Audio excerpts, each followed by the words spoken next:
Hey, what's up? Yeah. So we're gonna be talking about artists, writers, and musicians, and mostly just intellectuals in general, because it's a pretty broad set of people. So we're gonna start with just like a little bit of intro. I'm gonna have you guys listen to like 10 seconds of a song.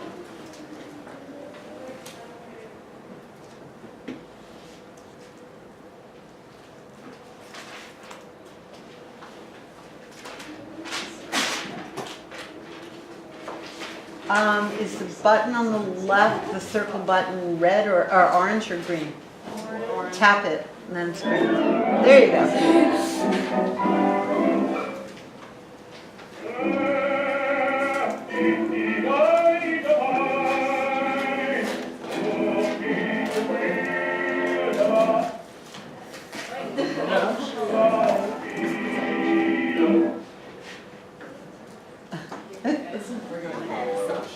So that was an opera called Johnny Plays.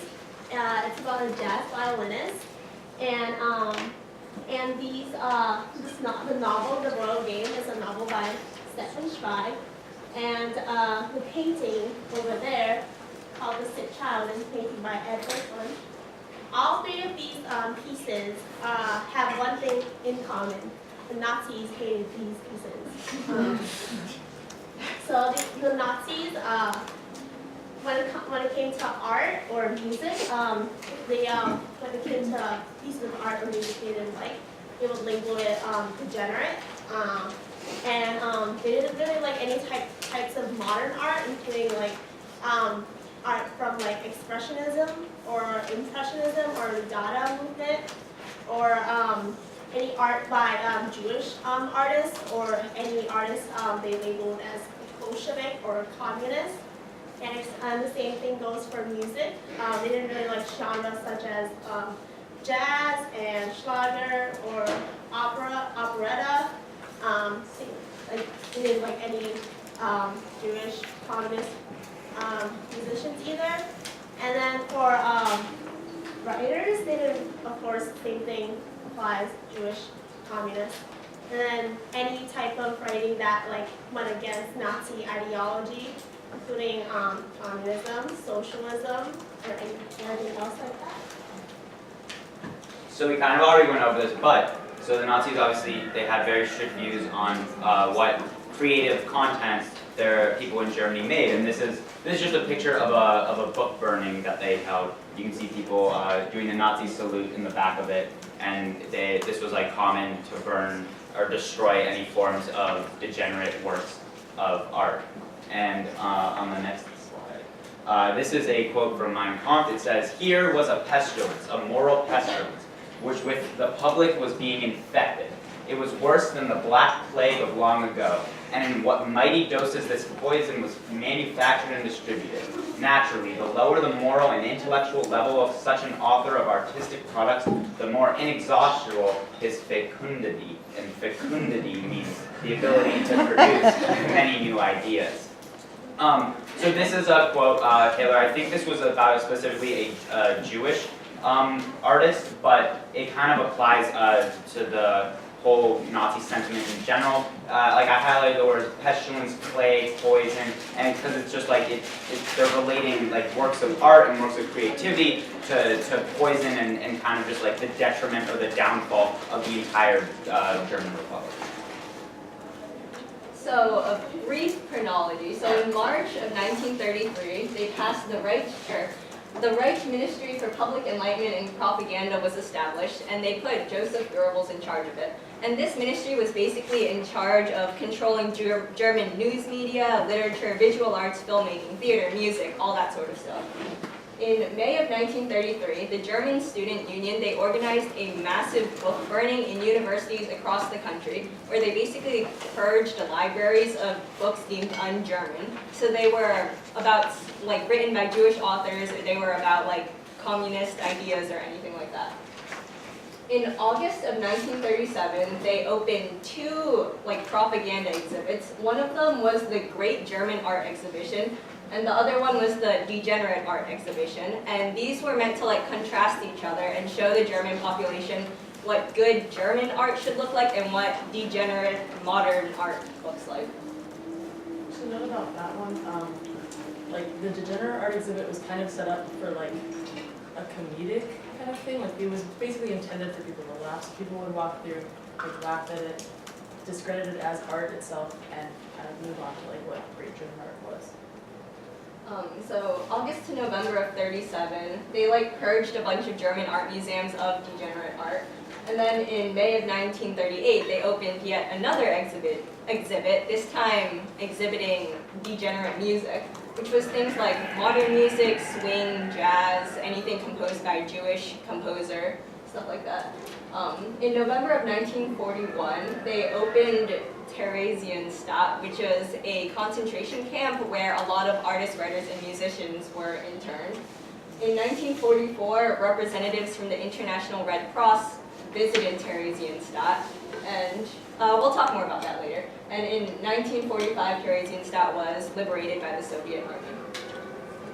So to go a bit more into depth about these many exhibits that the Nazi government sponsored and put up, the first was the Great German Art Exhibition. So this was art, they had a lot of art they considered degenerate art. This was art that they considered good art, and it was held in the Munich House of German Art in Germany, and this was many years, so I think it was like they had 8 or 9 different years where they featured many contemporary German artists.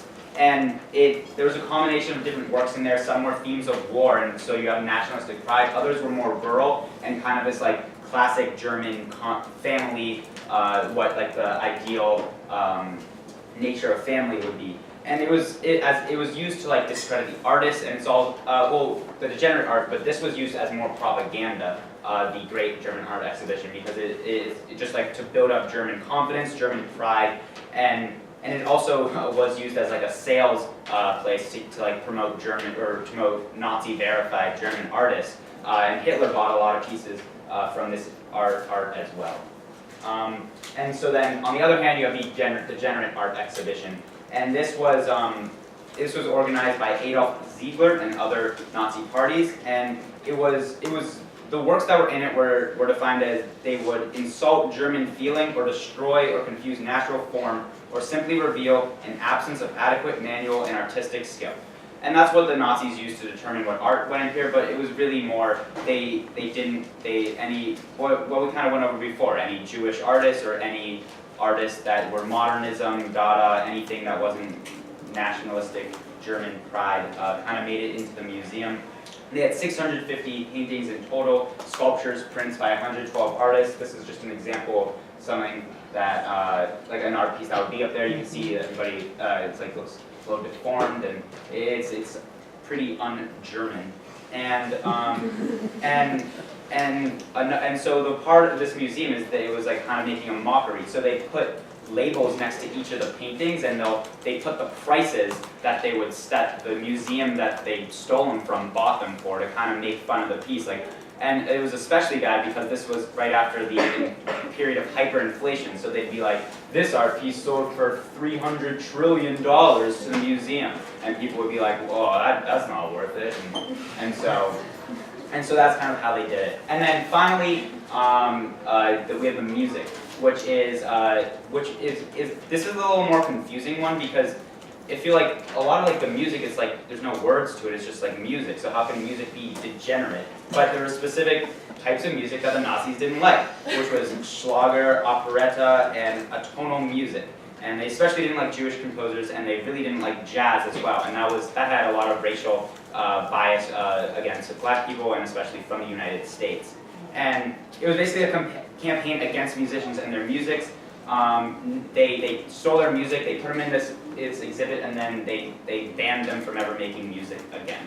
And so those were just kind of like the 3 different exhibits that the Nazis themselves sponsored to have their government. And then I guess this is just a little. So this is a literally like a one or a half minute clip that's pretty much a few examples of degenerate art, a lot of impressionism, a lot of abstract expressionism that comes later.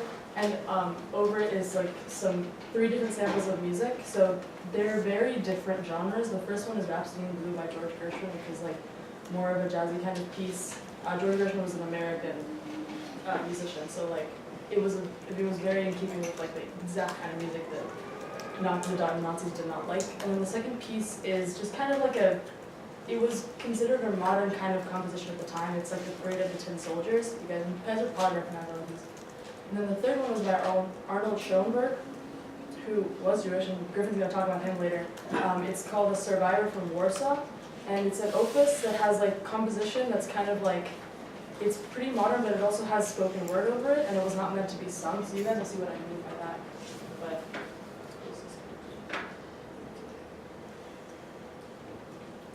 Make sure the circular disc is showing green. Yeah. Good.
So that was an example of what would be in those two exhibits that Ben was talking about. As you can see, like there's a lot of different kind of things. You saw a lot of different kinds of art, and you saw like a lot of ghetto themes in there, like some of the works that were like created in Terezin or Parisian stuff. You saw like a lot of themes of like suffering, etc. And you'll see that again later. So during the course of Nazis' rise to power, a lot of artists, writers, and musicians, they mainly lived in Germany, mainly in the cities Berlin and Munich, but some also lived in Austria, mainly in Vienna, and over the course of time, they were either forced to flee or they like went into exile in countries like France. They fled to cities like Paris, or they would flee to Switzerland, or to Prague, the city of Prague. And then from those places, they would either stay or flee to countries like England, and then onto the U.S., where a lot of them settled in Los Angeles. Some weren't so lucky, and they were caught, and they were interned at camps such as Camp des Milles in France, and then also another camp where a lot of the targeted population lived was also Terezin, the Terezin.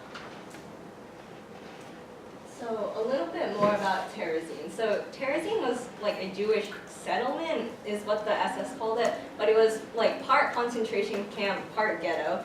It was established on November 24th, 1941, and throughout the course of its 4 years of existence, it served a lot of purposes.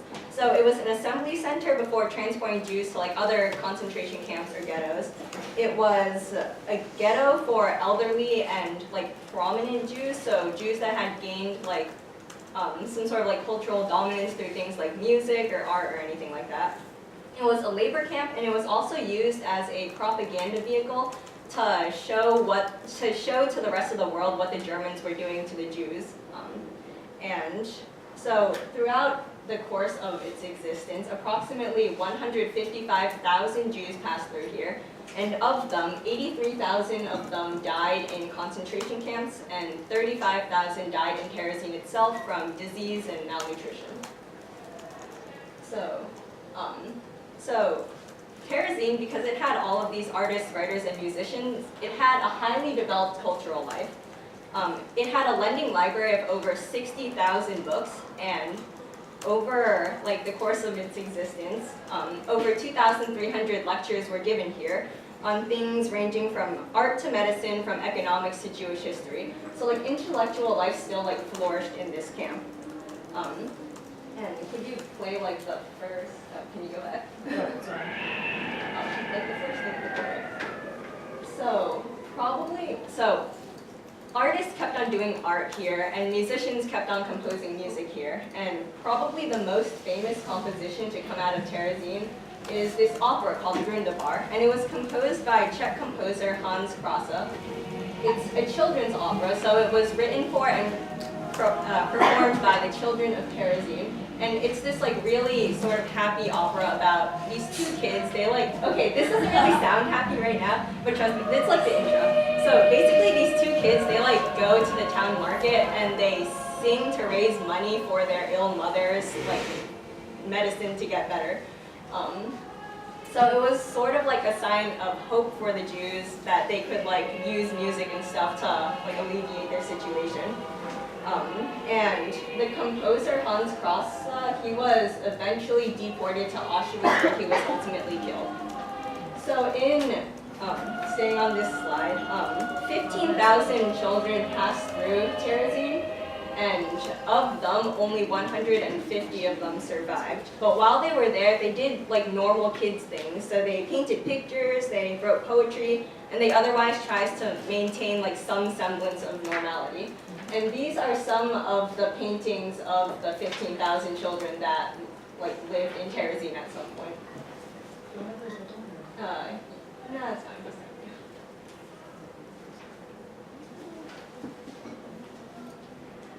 Just as an FYI, just to piggyback on that while you're setting this up, Hans Krasa's son, Edgar, lives in Brookline, right next door. He's 90-something, very, very poor health right now. And he started a Terezin orchestra here, a chamber music group, not orchestra, that performs here in Boston. It's still carried on by descendants of people at Terezin, but it's all based in Brookline. Pretty cool. So, on June 23rd, 1944, two representatives from the International Red Cross and one from the Danish Red Cross visited Terezin. Now, originally they wanted to go to Auschwitz, and then the Nazis were no, why don't you go to Terezin instead? Because they wanted, so the Red Cross wanted to get a feel for what the Germans were doing to the Jews, and the Nazi officers were oh, Terezin isn't that much different from any of the other concentration camps. It's only a little bit more luxurious.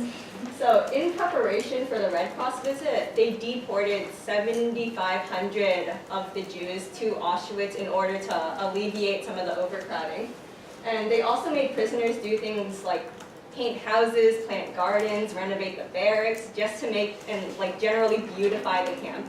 And when the Red Cross got there, they saw images like these. So they saw happy, well-fed, well-dressed Jewish children playing ball games and soccer and singing Grundebar and stuff like that. So in the end, the Red Cross, they issued this really bland report. They were oh yeah, there's nothing wrong going on here. The concentration camps are fine. The Nazis aren't doing anything bad. And this is how Hitler was able to deceive the rest of the world and conceal what he was, the atrocities that he was actually committing against the Jews. So after the successful Red Cross visit, Hitler ordered a propaganda movie to be made about Terezin and concentration camps in general, and it was entitled "The Führer Donates a City to the Jews," and this is a clip from it.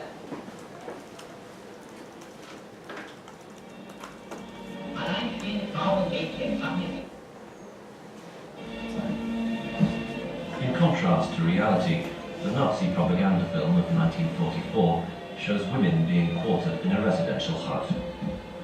It does not show the horribly overfilled barracks and attics where most of the inmates lived. only those sleeping quarters specially prepared for the film. Instead of the omnipresent 3-tiered bunks, one sees only 2-tiered bunks. The top bed has been removed for the filming. Where in reality 20 people squatted round a table were now sat only 6, apparently enjoying a life of leisure in the style of a feature movie. To make it all seem less overcrowded, the SS had created space by deporting several thousand inmates to Auschwitz. The film simply does not convey how the inmates really experienced life in these huts. Yeah, so again, this was just part of the propaganda that the Nazis used to deceive the rest of the world. And after the film, most of the people in it were deported to Auschwitz. As a little note, the first person on your handout, Zdenka, was in Terezin during the filming of the propaganda film, and she was like a Czech actor, and she was like, and so they like had to use, she like trying to be, they had to like use people in the concentration camps to be in the movie, but that's just part of her story. Yeah, She's in the film. the second person was also in Terezin for a while, is Pavel Friedman, but then he was sent to Auschwitz. He was very famous for writing the poem Butterfly, which is like, has been like representing what Terezin like was like and what a lot of different ghettos and concentration camps were like. For like, it's been doing like just represent. It was a very simple poem. It was like no butterflies in a flying ghetto, and it's on your paper if you want to read it. But he wasn't necessarily an artist or like a poet per se, but he did write this poem. And a third person on the handout on the back of them, he was also interned at Terezin. And he was a jazz musician who played the guitar for like the Ghetto Swingers, which was Terezin's jazz ensemble. Yeah. And you want to know Terezin's placement like right now is in what modern culture.